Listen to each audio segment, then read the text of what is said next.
মাদারীপুরে একটি ফ্ল্যাট থেকে ৮ মাসের শিশুসহ একই পরিবারের ৩ জনের মরদেহ উদ্ধার করেছে পুলিশ।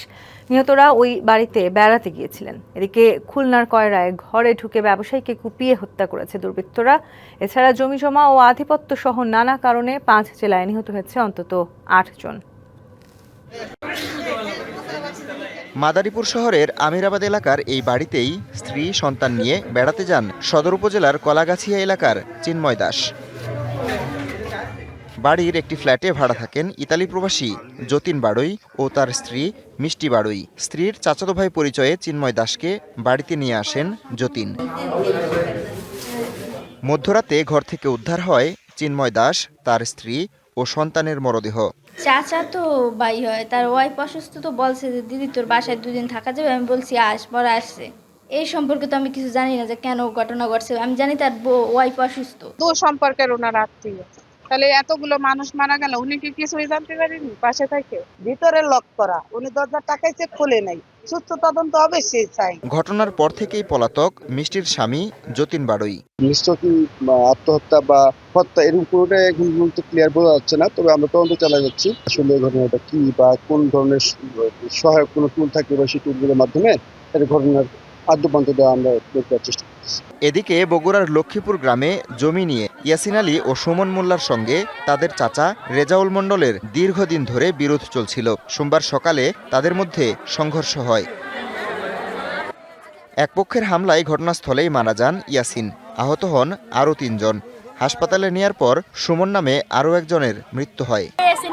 আবার এই সুমনের সাথে যে 2 জন মিল হলো কি জন্য? এই জন্য জাইদুল, ফেরদাউস, আনোয়ার, জাফর। ঈদ আসবে, সাথে ক্যাশব্যাকও আসবে। নিজের বা প্রিয়জনের জন্য কেনাকাটায় এবারও নগদ পেমেন্টে পাচ্ছেন দারুণ ক্যাশব্যাক। তাই যাই কিনুন, পেমেন্ট করুন নগদে। তারপরে হলো আওলাদেরা সবাই মিলে আওলাদকে বাইজে দিয়েছে। এ ঘটনায় রাহাত মণ্ডল নামে একজনকে আটক করা হয়েছে। রাব্বিকে আমরা পুলিশ হেফাজতে নিয়েছি তাকে জিজ্ঞাসাবাদ করার জন্য।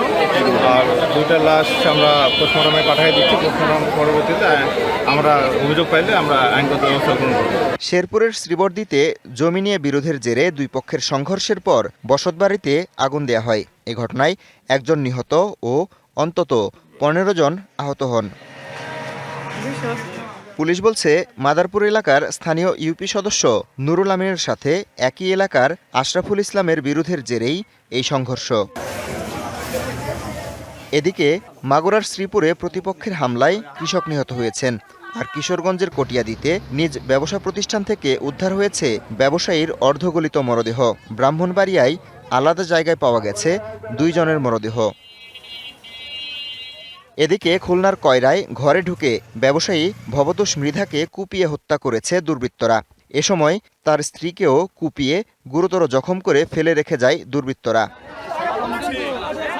পশ্চিম সুন্দরবনের অভয়ারণ্যে কাঁকড়া শিকার করতে গিয়ে গুলিবিদ্ধ হয়ে নিহত হয়েছেন আমিনুর রহমান নামে এক জেলে। বন বিভাগের টহল টিমের ছোড়া গুলিতে তিনি নিহত হন বলে দাবি তার সহযোগীদের। ক্ষুব্ধ বনজীবীদের হামলায় 4 বনরক্ষী আহত হয়েছেন। পুলিশ জানিয়েছে, বিক্ষুব্ধরা মরদেহ নিয়ে বন বিভাগের স্থানীয় অফিসে হামলা করে। এতে কয়েকজন আহত হয়েছেন। TBC news desk.